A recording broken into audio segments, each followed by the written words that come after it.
The whole story, the whole script, of course, starts from the scriptwriter Florence, and it was inspired by a true story, which is about a middle-aged man, who takes care of his old father for a long time, and there was an accident that killed his father, and it was kind of like similar to what the film is about, but it was like the news in a newspaper, but we couldn't find anything before or after the event, and we were curious about what they had been through and what the man will have to suffer after this, and because we care about people, we're not just caring about the event or the news, and that makes Florence start working on the script, and we hope that by drama or by creating a film inspired by this, and we can somehow find not really a solution, but we can try to learn how we should deal with something like this, or emotionally, or it was like we're trying to figure out whole story by not only looking at the news. Do you have anything? I think that particular true story, which we read on the news, is that it's not only that the accident that is very tragic, of course, but that the neighbors of that middle-aged man and the old father said that that middle-aged man is actually a very, very good man, very, very nice guy.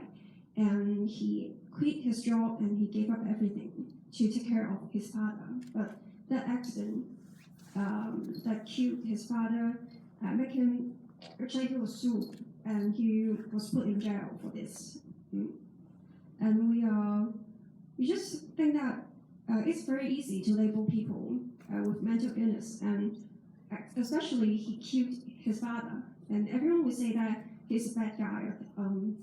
But the neighbor said that he's a very good person, and we're just very curious that what happened to him and what will happen to him. But of course, we can't find anything because the newspaper won't follow up, and actually we saw these tragic things on the news every day.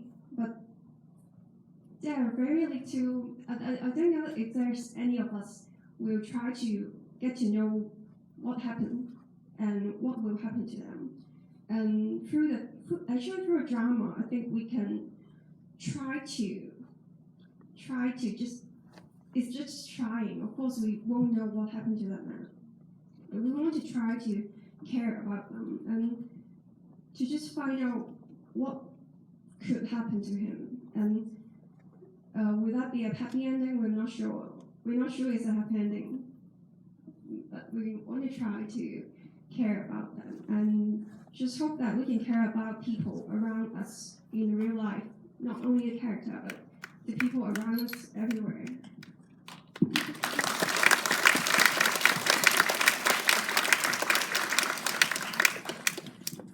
And for the cast that you asked about, so the story was there, and it's absolutely not the very enjoyable story. It is absolutely not the very commercial story.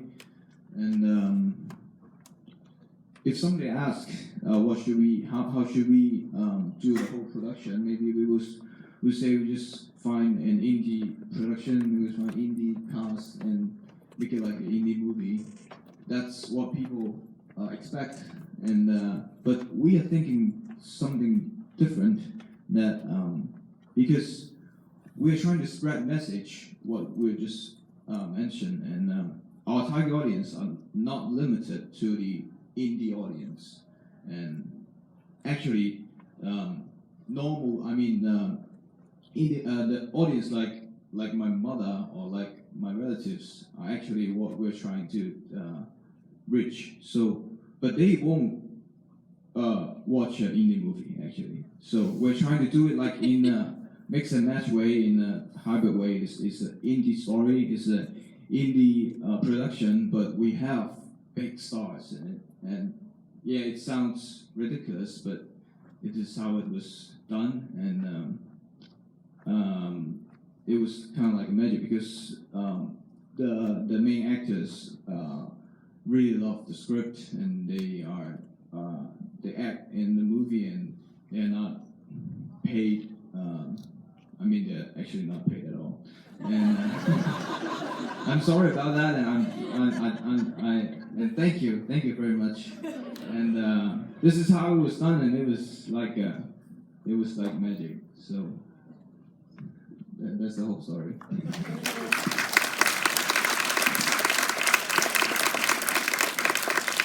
Do you have any question? I'm gonna step out of the light to see.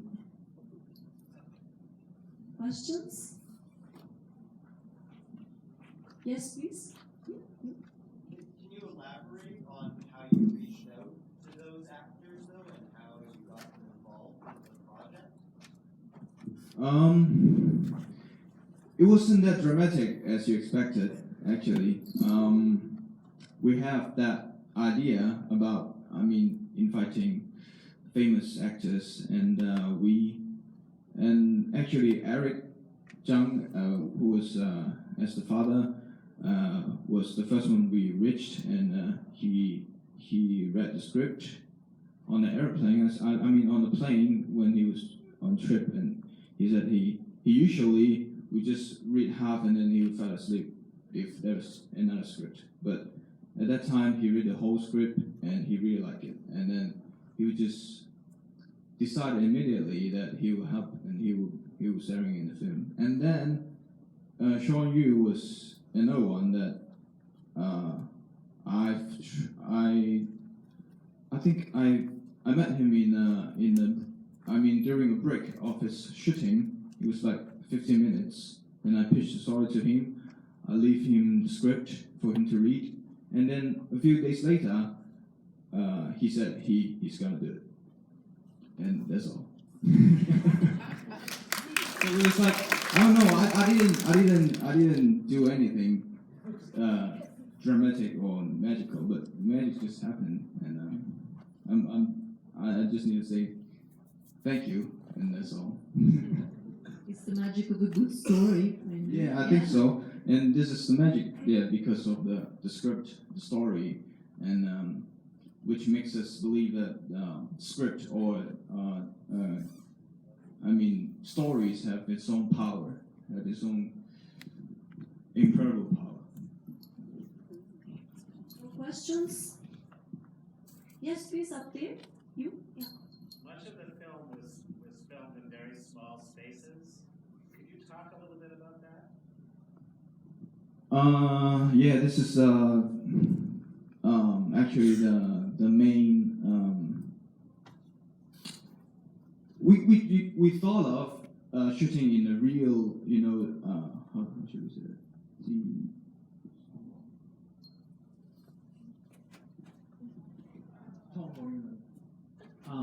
So I'll just translate a little bit for the director. Basically, these are very common sort of housing establishments where people rent out rooms in their apartments, and they even divide up rooms within rooms so then it's cheaper rent for other people and more people can fit in, and it's quite common for the lower income class of the people of Hong Kong, and it's to show like that part of society that people don't normally see in Hong Kong cinema. 我試下講翻廣東話俾。咁嗱，我咧就當初我哋嘅諗法就係我哋想，不如我哋真係喺劏房嗰邊拍。So they originally wanted to shoot in one of those locations, like for real. And then we found out it's impossible. Because 因為嗰個空間太細啦，即係對 production 嚟講係完全冇可能。And it was impossible to fit the machinery inside those confined spaces. 咁所以我哋咧就做咗一個比較特別啲嘅方法，我哋揾咗一個老人院。咁個老人院咧本身都係俾人間到一忽一忽，因為個老人家都係得好少嘅地方。So they found a elderly home, and which has a similar sort of compartmentalized layout. And then 咁跟住我哋咧就拆咗某一啲嘅分隔啦，又留翻某一啲啦。咁變咗我哋 keep 到嗰個咁窄嘅感覺。So they took out some of the dividers, so it still gave that sort of compartmentalized feeling, but they also had some room to move around. 咁所以當我哋去 scouting 嘅時候，我哋個人個腦袋都好似嗰啲去做劏房嗰啲業主咁樣，我哋諗緊點樣間個空間。So they're actually in the mindset of the sort of the landlords of those places of how to divide up their own space so that they can use it more efficiently. Questions? Yes, please. I'm just wondering, has it been released in Hong Kong already and what the reception? This film has not been released in Hong Kong. This is the world premiere. It's you guys are the first people to ever see this film. So thank you very much. Up there? There's a Sorry. Please go ahead. Congratulations, great film. Can you tell me a bit about the writing process and how long it took to have the original story put together and then rewrite? What was the design process? Tell me a bit more about that. Actually, this film we won a competition named First Film Initiative, and we actually wrote the story trying to enter the competition, and it was 3 years ago, and then actually we tried to pre-production process. There's a lot of difficulties, so it took us like more than a year, and throughout the whole year we tried to rewrite many times. So there was a question up there? Yeah. So I was wondering where does the name come from? Like the Chinese name for the movie. Chinese. Okay, there's a hard one. OK， 我都係講中文啦。咁啊，一念無明係一個佛家嘅用語啦。咁其實都係好深嘅。咁我盡量用我哋嘅理解講嘅。一念無明講一念就係。So the Chinese title is based on the 4 characters is based on a Buddhist teaching. 咁啊，一念就係講係一個意識嘅一個念頭。咁但係佢哋好多時都會講一念生萬念，就係其實你每一個念頭每一個意識都係咁樣堆疊落去。So the first 2 characters sort of means that just one thought will determine infinite outcomes. 無明就係講我哋缺乏智慧啊。And the other 2 characters means the lack of intelligence. 咁但係嗰個智慧並唔係我哋而家好多時講嗰啲，即係你計數叻唔叻啊，或者你讀書好唔好嗰種智慧，而係我哋點樣去睇生活。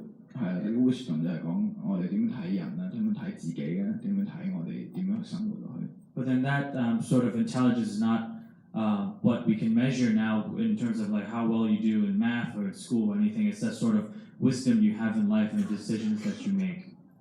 咁亦都係成個戲我哋想講嘅都係，其實我哋好缺乏嘅呢個社會而家就係真正我哋待人處事嘅一啲 wisdom， 我哋點樣，我哋生命入邊嘅一啲智慧。So what we're trying to get across is to reflect on these types of wisdoms in society and how people treat other people and the choices that people make towards how they decide to treat other people as well. Any question? We have time for one last question. So, yes, please. In the film, you're dealing with mental health. Did you have to go and research and look into bipolar and how society looks at mental health issues? Because I found it very interesting. I'm a mental health nurse and I deal with bipolar and things like that. And you filmed it very well. Thank you. Thank you very much. Thank you very much.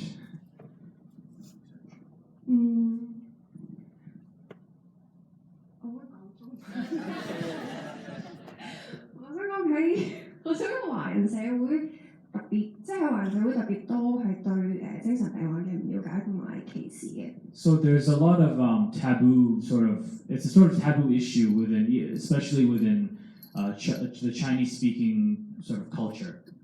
咁所以其實我哋係好想去講呢一個故事，就係因為都想俾大家了解多啲。咁尤其是喺香港，其實抑鬱症或者躁鬱症嘅病患都好多，因為我哋嘅都市壓力好大。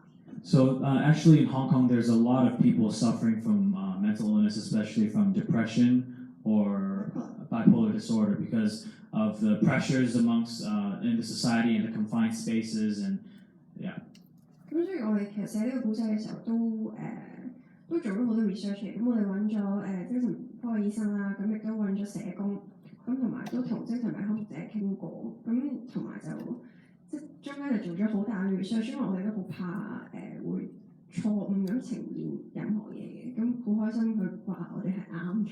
So yeah, they're very happy that you thought that their portrayal in the film was accurate, because they did a lot of research and with talking to psychiatrists and like social workers and sort of mental health patients to sort of get their own story and to make sure everything that was portrayed on screen was as accurate as possible. 咁其實當中有好多 case 或者好多資料，其實都可能係我哋以往喺電影入邊理解嘅或者見到嘅多啲，可能係啲誇張啲嘅，或者係一啲比較我哋叫淺白啲、容易明白嘅我哋，但係我哋比較傾向冇去做咁樣嘅版本。Because what people usually see on film is sort of an exaggerated version of what actual mental illness is, or what people normally just perceive as mental illness that they expect to see on screen, but they try to suppress all that and try to go as realistic as possible.